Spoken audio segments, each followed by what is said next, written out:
Los esenios. Referencias del historiador judío del siglo I Flavio Josefo. Las fuentes más valiosas para conocer el judaísmo del siglo I son las obras escritas por el historiador judío del siglo I Flavio Josefo, quien fue testigo directo de muchos sucesos. Sus obras nos ofrecen una mirada profunda a las corrientes religiosas que coexistían en la época de Jesús de Nazaret. Entre ellas, destaca una comunidad enigmática, austera y disciplinada, los esenios, a quienes Josefo les dedica pasajes detallados en 3 de sus principales obras: La Guerra de los Judíos, Antigüedades de los Judíos y su autobiografía. Gracias a estos textos, podemos explorar cómo vivían, cómo se organizaban, qué creían, y por qué han despertado tanto interés histórico y espiritual a lo largo de los siglos. En este video, te invito a descubrir lo que Flavio Josefo nos revela sobre los esenios, una comunidad fascinante, contada por uno de los cronistas más influyentes del mundo antiguo. Les saluda el profesor Wilfredo Escoto. Referencias sobre los esenios en la obra, los 20 libros de las antigüedades de los judíos. La primera referencia sobre los esenios. Citas tomadas de la edición de José Vara Donado, páginas 747-748. En su primera referencia a las escuelas del pensamiento judío, Flavio Josefo menciona a los 3 principales grupos que ejercían una fuerte influencia en la vida religiosa y política de su tiempo: los fariseos, los saduceos y los esenios. Estas corrientes ya existían desde la época de Jonatán Macabeo. Entre los años 152 y 142 a.C., Josefo describe sus posiciones teológicas y nos sitúa en una etapa decisiva de la historia judía, marcada por la resistencia a la helenización, el dominio romano y los conflictos internos por el poder. En este contexto, el historiador expone lo siguiente: en esta época había 3 escuelas de pensamiento entre los judíos, las cuales sostenían puntos de vista encontrados en relación con el acontecer humano. Una de las cuales se llamaba la escuela de los fariseos, otra la de los saduceos y la tercera la de los esenios. Pues bien, los fariseos afirman que algunas cosas, pero no todas, son obra del destino, mientras que otras radican en los propios hombres que ocurran o que no se produzcan. La familia de los esenios, por su parte, declara al destino amo y señor de todas las cosas y, según ellos, no hay nada que les ocurra a los hombres sin su determinación. Los saduceos, en cambio, eliminan de raíz al destino, considerando que éste no se corresponde con realidad alguna y que los hechos humanos no se cumplen tampoco siguiendo sus dictados, sino que todos ellos, por el contrario, dependen de nosotros mismos, de suerte que no solo somos nosotros mismos los causantes de las cosas buenas, sino también los que recibimos los peores males por culpa de nuestros desatinos. Segunda referencia sobre los esenios. Libro 13, página 769 de la edición de José Vara Donado. La segunda mención que hace Flavio Josefo sobre los esenios aparece en el contexto de un conflicto político y religioso en tiempos de Juan Hircano. Este gobernante, inicialmente cercano a los fariseos, se apartó de ellos tras recibir un insulto público del fariseo Eleazar y decidió aliarse con los saduceos. Josefo señala aquí algunas diferencias clave entre estas 2 escuelas. Los fariseos defendían la tradición oral heredada de los antepasados y promovían castigos más moderados, mientras que los saduceos solo aceptaban como válidas las leyes escritas de Moisés y eran más severos en sus juicios.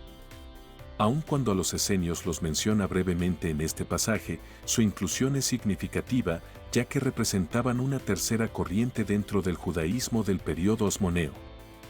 Al respecto, Josefo dice lo siguiente: quiero señalar que los fariseos han transmitido al pueblo algunas normas heredadas de los antepasados, pero que no constan por escrito entre las leyes de Moisés. Razón por la que las rechaza la estirpe de los saduceos, alegando que hay que considerar normas verdaderas únicamente las que figuran por escrito, mientras que no se deben observar las que nos han llegado por tradición oral de los antepasados. Y por estas cuestiones se produjeron entre ellos grandes disputas y diferencias, asunto en el que los saduceos solo convencían a los ricos, sin conseguir que los siguiera el vulgo. mientras que los fariseos tenían por aliada a la masa. Pero de estos dos grupos, y de los esenios, traté con toda suerte de pormenores en el libro segundo de mi historia de la guerra judía. Tercera referencia a los esenios. Libro 13, página 772 de la edición de José Vara Donado. En esta tercera mención, Flavio Josefo destaca una cualidad fascinante de los esenios, su don profético.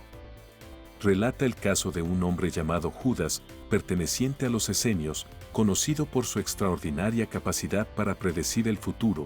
Josefo lo describe como un profeta que nunca erraba en sus predicciones. Josefo narra el hecho con estas palabras. Y uno podría admirar sobremanera a un tal Judas, perteneciente a la secta de los esenios, y que nunca faltó a la verdad en sus predicciones. En efecto, como éste viera a Antígono pasando junto al templo, gritó en voz alta, entre sus seguidores y discípulos, los que permanecían a su lado para que les enseñara a predecir el futuro. Que lo mejor que le podía ocurrir a él mismo era morirse por haberse equivocado, ya que Antígono seguía con vida después de haber predicho que aquel mismo día sería asesinado en la llamada Torre de Estratón, situada a unos 60 estadios de Jerusalén. Como ya había transcurrido buena parte del día, su profecía parecía estar a punto de fallar. Pero, mientras aún hablaba, con el ánimo abatido, llegó la noticia: Antígono había muerto en un paso subterráneo que también se llamaba Torre de Estratón, por compartir el nombre con la ciudad costera de Cesarea. Esa coincidencia en el nombre fue lo que había confundido al adivino. Cuarta referencia a los esenios. Libro 15, páginas 939-940, edición de José Vara Donado. La cuarta mención que hace Flavio Josefo sobre los esenios se refiere a su relación con Herodes el Grande. En este pasaje, describe cómo, pese al clima de represión y control que marcó su gobierno, Herodes mostraba una actitud inusualmente respetuosa hacia los esenios. Es importante tener en cuenta que Josefo escribe mucho tiempo después de los hechos narrados, en un contexto en el que vivía bajo el patrocinio del Imperio Romano. Aunque no oculta la represión y crueldad de Herodes, relatando persecuciones, asesinatos y vigilancia estricta, su narrativa oscila entre la crítica y una cierta justificación de sus actos, resaltando también sus logros constructivos y su papel como aliado de Roma. Esta ambivalencia puede deberse tanto a intereses políticos como al intento de presentar una imagen más equilibrada ante un público grecorromano. A continuación, se presenta el pasaje escrito por Josefo. Entonces eximió del pago de la tercera parte de los tributos a las gentes de su reino, con la excusa de que se recuperaran de las malas cosechas. Pero se trataba mucho más de un intento de recuperar el afecto de sus súbditos, que le era hostil.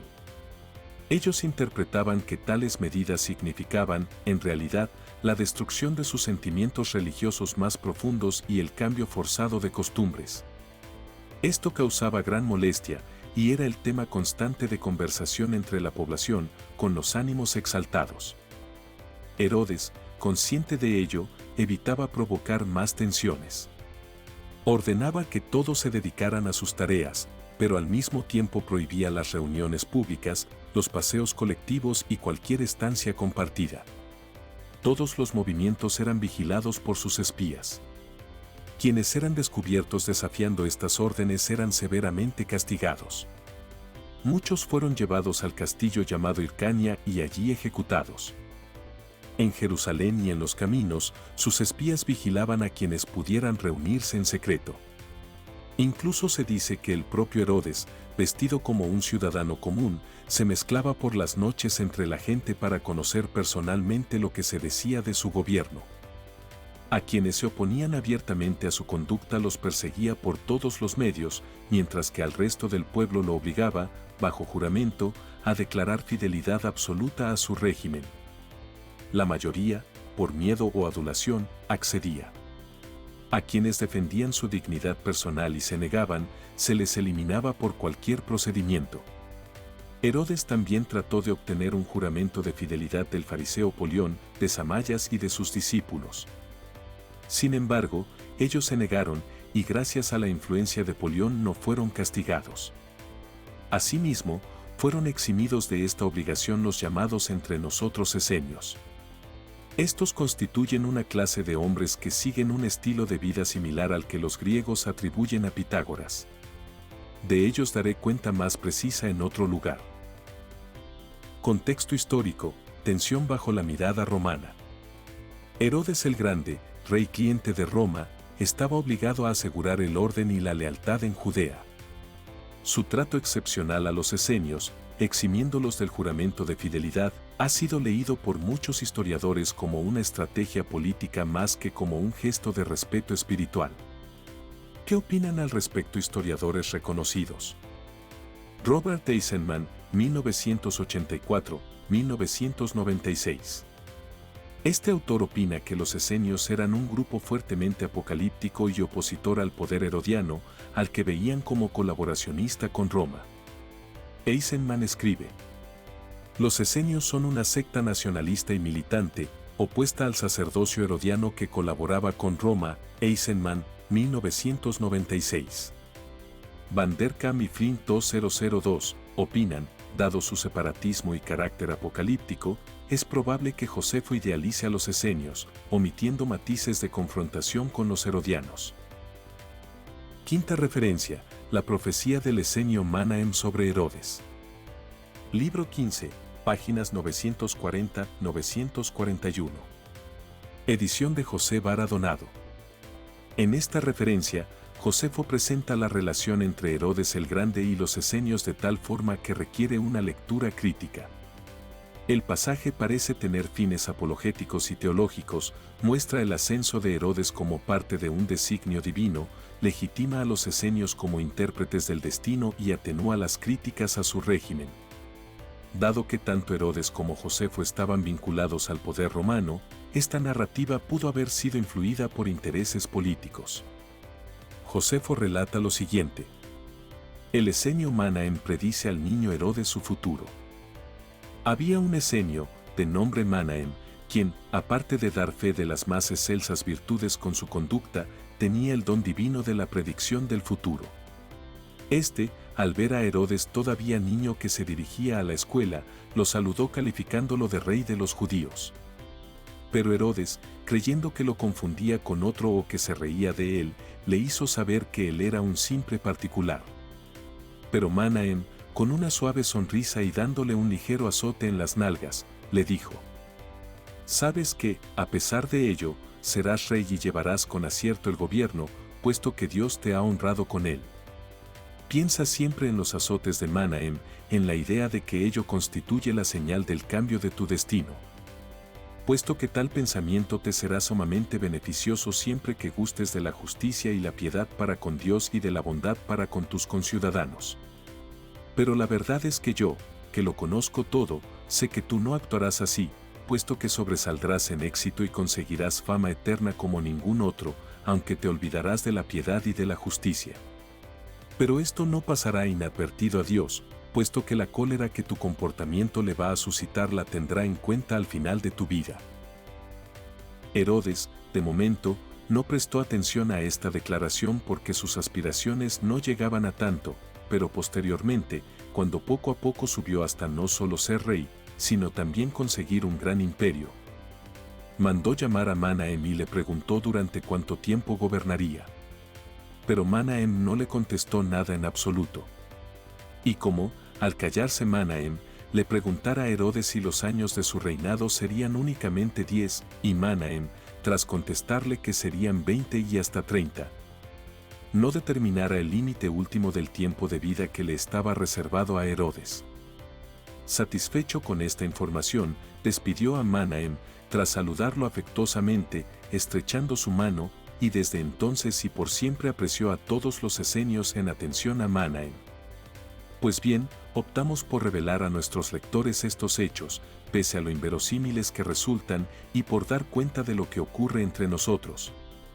Porque son muchos los esenios que son honrados con tan alta consideración a causa de sus excelentes virtudes y de su facultad de interpretar los designios divinos. Análisis crítico. Según la crítica histórica moderna, esta escena también ha sido objeto de sospecha. Eisenman, 1996, argumenta que la imagen de un Herodes reverente ante un esenio no se corresponde con la ideología nacionalista y escatológica de estos grupos, quienes probablemente consideraban ilegítimo el poder de Herodes por haber sido nombrado como rey por Roma. Sexta referencia: El sueño de Arquelao y la interpretación del esenio Simón, libro 17, páginas 1073-1074. Edición de José Vara Donado. Esta referencia de Josefo sobre los esenios se sitúa en el contexto de la destitución de Arquelao, etnarca de Judea, el cual era hijo de Herodes el Grande. La destitución ocurre en el 10º año de su gobierno, año 6 después de Cristo, cuando fue acusado ante el emperador romano Augusto por los principales líderes de Judea y Samaria, quienes ya no toleraban su crueldad, lo cual llevó al emperador a intervenir. Augusto envió una orden directa: Arquelao debía presentarse en Roma. Tras ser juzgado, fue desterrado a la ciudad de Viena, en la Galia, y todos sus bienes fueron confiscados. Al respecto, Josefo dice lo siguiente: en el año 10 del gobierno de Arquelao, los ciudadanos principales de Judea y Samaria, que no soportaban la crueldad y tiranía de este hombre, lo acusaron repetidas veces ante Augusto. Y sobre todo una vez que tuvieron conocimiento de que él había contravenido el encargo dado por Augusto de que los tratara comedidamente. Y, claro está, Augusto, a quien le produjo irritación la noticia que oyó, mandó venir a su presencia al representante en Roma del gobierno de Arquelao, quien también se llamaba Arquelao, y, como considerara indigno de su persona escribir a Arquelao, dijo al citado representante: embarca inmediatamente y tráenos a Arquelao sin demora alguna. Y él, como hubiera embarcado y llegado a Judea a toda prisa, encontró a Arquelao entregado a placenteros festines en compañía de los amigos. Y, luego de darle cuenta de la orden de Augusto, lo urgió a ponerse en camino hacia Roma. Y Augusto, una vez que él hubo llegado, escuchó también sus alegaciones en presencia de algunos de sus acusadores.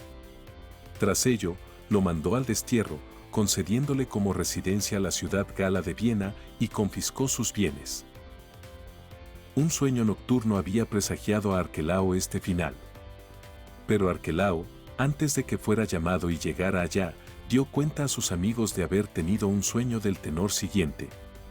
Tras contemplar la cifra de 10 espigas repletas de grano y que habían alcanzado el máximo de desarrollo que les es propio, le pareció observar que eran engullidas por unos bueyes. Y, despertándose sobresaltado, como le parecía que aquella visión nocturna preludiaba a algo grave, mandó llamar a los adivinos versados en la interpretación de los sueños. Y los unos discrepaban de los otros al respecto, puesto que no coincidían todos en ofrecerle una sola interpretación. En estas circunstancias, Simón, un hombre perteneciente a la secta de los esenios, tras exigirle a Arquelao seguridad en el respeto a su vida, le indicó que la visión presagiaba un cambio de régimen nada favorable para él. En este sentido, le explicó que los bueyes presagiaban, por un lado, desgracias por tratarse de animales que soportaban las labores y, por otro, cambio de régimen, en razón de que las tierras aradas con su esfuerzo no pueden permanecer en la misma situación, y que, por su parte, las 10 espigas señalaban igual número de años. Y que había llegado a su fin el periodo de gobierno de Arquelao. Esta fue la interpretación que del sueño hizo Simón, y 5 días después de aparecérsele la visión a Arquelao, llegó a Judea el otro Arquelao, enviado por Augusto a reclamar su presencia. Séptima referencia que Flavio Josefo hace a los esenios, edición de José Vara Donado, páginas 1080 a 1082. En esta séptima referencia, Flavio Josefo presenta una descripción general de las 4 principales sectas religiosas que existían entre los judíos en la antigüedad.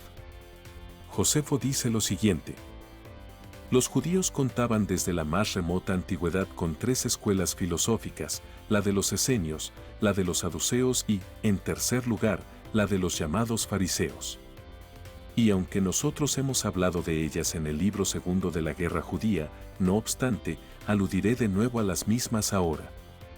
Pues bien, los fariseos llevan una vida frugal, sin la menor concesión a la molicie, y siguen fielmente aquellos principios que la razón les sugiere y determina como buenos. Puesto que consideran que la observancia de los principios que la razón quiere revelarles es algo por lo que merece la pena luchar.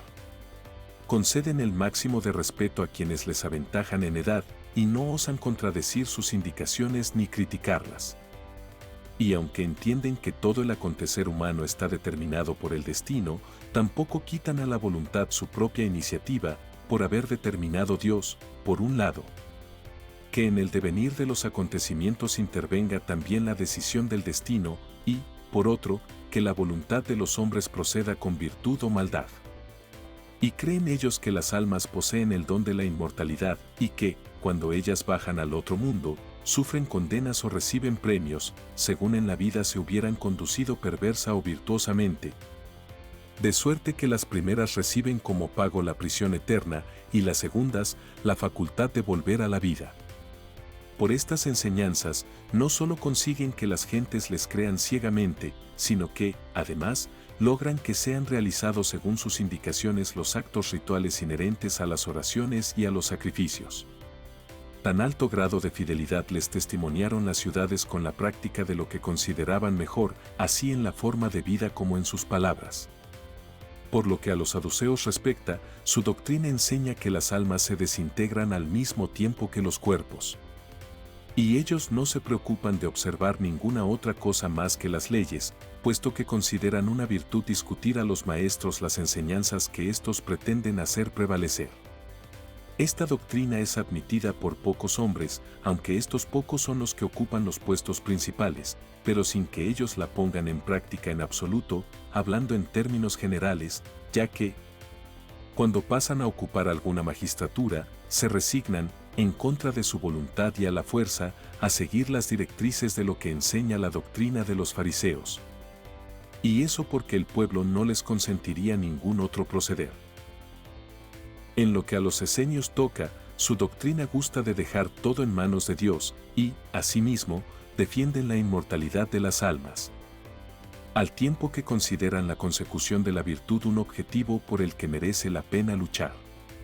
Y si ellos llevan ofrendas al templo, no celebran, en cambio, sacrificios a causa de la diferencia entre las purificaciones seguidas en el templo y las habituales en ellos, y por esta razón, como se les prohíbe realizar los sacrificios como todos en el atrio del templo, los llevan a cabo entre ellos solos. Pero, por lo demás, son hombres de unas condiciones extremadamente buenas y capaces de desplegar los mayores esfuerzos dedicados a la agricultura. Y merece que se admire la justicia de sus comportamientos más que a cualesquiera otros que persiguen la virtud, puesto que nadie entre los griegos o los bárbaros dio en modo alguno el más mínimo ejemplo de una conducta tan justa. Mientras que, sin embargo, en ellos ya desde antiguo concurre la circunstancia de no verse impedidos a practicarla. Se trata de lo siguiente: los bienes de uno son comunes a todos, de forma tal que el rico no disfruta de sus propiedades en mayor medida que el que no posee lo más mínimo. Este sistema de vida lo practican un número de hombres superior a los 4000. Gracias por acompañarnos en este recorrido que nos cuenta Flavio Josefo sobre los esenios, información importante para comprender el judaísmo del siglo I y el cristianismo primitivo. Si este contenido te pareció valioso, compártelo y suscríbete al canal. Que tengas un excelente día. Profesor Wilfredo Escoto.